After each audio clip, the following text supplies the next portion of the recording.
Good morning, everybody. Welcome to another episode, kevmacvideos, True Stories.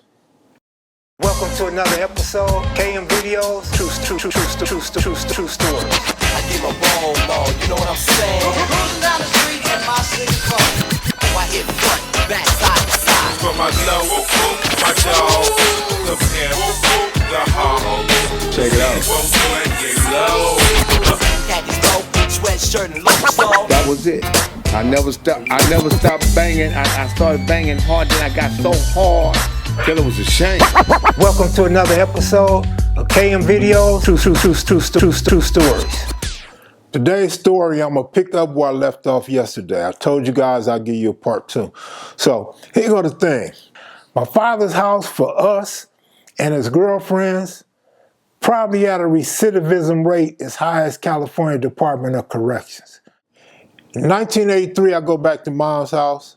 I get in trouble again in 1984. I got to go back to Pop's house. So here go that recidivism rate, still popping again, right? So now I got to go to school from the east side. Got to catch the bus early in the morning to get to the school bus to get to school at Palisades. But after that, I got to stay the summer with Pops again. So now I'm doing more than just front yard cripping. I'm bus stop cripping too. So I got a choice of two bus stops. I could take the bus stop up Jefferson to the west side, or I could take the bus down Central to 54th or to Slauson. It was always going to be an issue trying to go through the BSVs. I didn't really like going through the BSVs, but at the same time I did, because they used to have these nice strikes. I used to like to look at the writing, read the names, and they used to, man, the BSVs used to be flamed up. They used to be outside. Like, before that was a saying, they was outside, flamed up. That East South Philly gang. I stood a better shot catching the bus out to 30s on Jefferson because it was closer to the house. So I might not run across no rivals, right? I might be able to get to the bus stop safely, but coming home, they was out. They was out. They might not be flamed up, but they was out. They were protecting their turf. They were semi-aggressive and always give me problems. If I go through BSV hood, man, that was more scary. That was more terror, but those dudes was really gangbanging. They was out there, man. They was out and they represented with the color red. They struck up on the walls. You knew where you was. There was no mistaking whose hood you was in when you caught the bus off Slauson and Central or off 54th and Central especially. So now people starting to recognize me and see me, and they looked at it like I was Bam's brother. So it was an issue, but it wasn't an issue. It wasn't an issue because I wasn't Bam.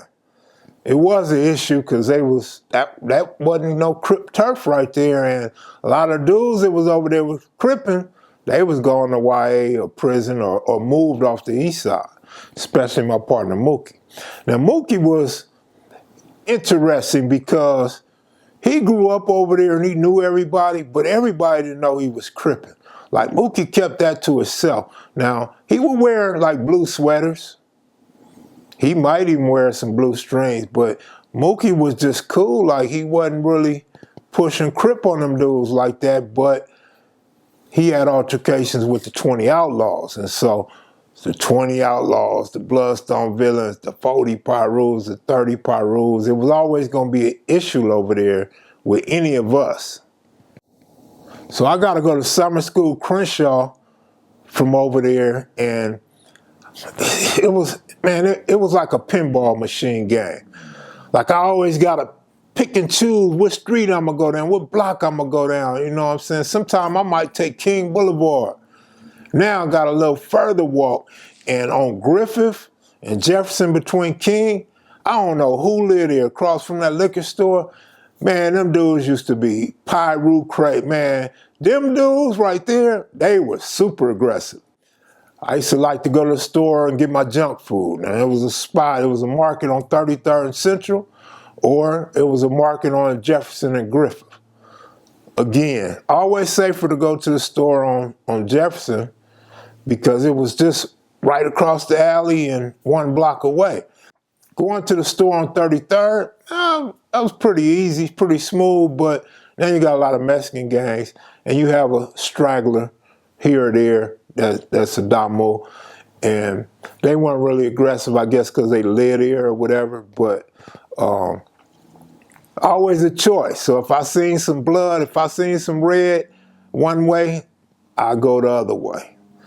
You know what I mean? Always dodging them dudes. It was like playing dodgeball, homie. It just wasn't a safe atmosphere, and I didn't have no crew or no gang right there to support me or to run with or you know, respond with.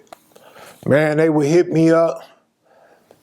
I would be so mad. I would walk down the alleys, all the alleys in the area, and I would just be whacking shit out. I remember one time that market on Jefferson, man, I was bored. I don't know what Pops was. I walked over to that store, man, and I just hit up big ass blocks, big ass Crip, BK. And it stayed up for a couple days, man. I was so proud to see that, man. When I go to the bus stop, when I catch that bus, eventually they whacked it out. And then when it got whacked out, it got painted over. But I used to always go through there, man, even as I got older. 19, 20 years old, 21 years old. I'm going through there whacking them out, man. It was just always on my mind how they was always sweating me. So I'm always going through there. But for the most part, I didn't have no real issues. Never no real issues. A lot of run-ins, but no real issues, man. No bang bang, shoot 'em up when I was a youngster. No squabbles when I was a youngster. Just always hitting up, shit talking. Got bust on a couple times. That's about it. But now, fast forward to 1989. We back on the west side. My brother's out of prison. Roscoe's out of prison. And the homies got a tight-knit crew. They doing a lot of jacking, right? They getting their money that type of way. I'm working and hustling too. And so now they come across a big lick. My brother, Roscoe, Big Cal, rest in peace, and one more homie who I'm not going to say his name because he's still around. He's still on deck. And they pull off a big lick. 160-something thousand. My brother goes and buys a brand new 1989 red Chevy Camaro off the lot in like Venice or Marina Del Rey, over that way, Playa Del Rey, over that area. Bro, for whatever reason, is hanging out on the east side late one night with some of his old friends, right across the alley from where Pops lived. So bro's over there hanging out, and finally the 30 Pirus get what they've been wanting for years. Some way, somehow, 30 Pirus come out this alley right there on Jefferson, between Wadsworth and Griffith, and draw down on bro. Get up on my brother, draw down on him. They know who he is, so they're not gonna kill him.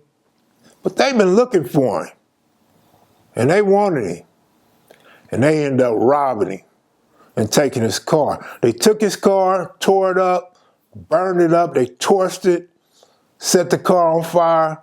When I seen bro, man, bro looked like he seen a ghost. I never seen him so quiet in his life, and he's a quiet individual.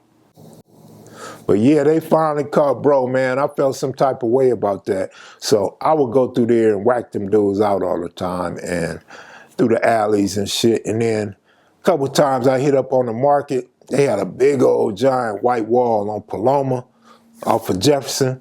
I would strike that wall up and come back 2-3 days later, it's whacked out. And that's what wall banging is all about, man. Letting the rivals know you came through, your hood came through. And when they whack it out, you know they acknowledge you. They done seen your name, they seen your hit-ups, and they whack it out, man. That was another fun part of gang banging, man. A lot of people look down on wall banging, but that's another way to advertise your set, your name, and get out there, man. And It ain't just easy to go right on somebody's wall. You know what I'm saying? That's what you don't never hear people talk about that, man. Because you got to spend time whacking them out. And a lot of times you got to have a burner on you, man, because when you in a spot like that, where it's overpopulated with a rival set, they can catch you slipping easy, man. So you got to be ready. A lot of people got killed wall banging in LA, man. A lot of dudes from famous, a lot of dudes from big hoods, man, that name used to be on the wall everywhere, fingers and all that, got killed, man, hitting up on walls. With that said, I'm out of here. Be sure to hit the like button. If you're new to the channel, be sure to subscribe. And don't be afraid to leave a comment. I'm out of here, y'all. Salute. Peace.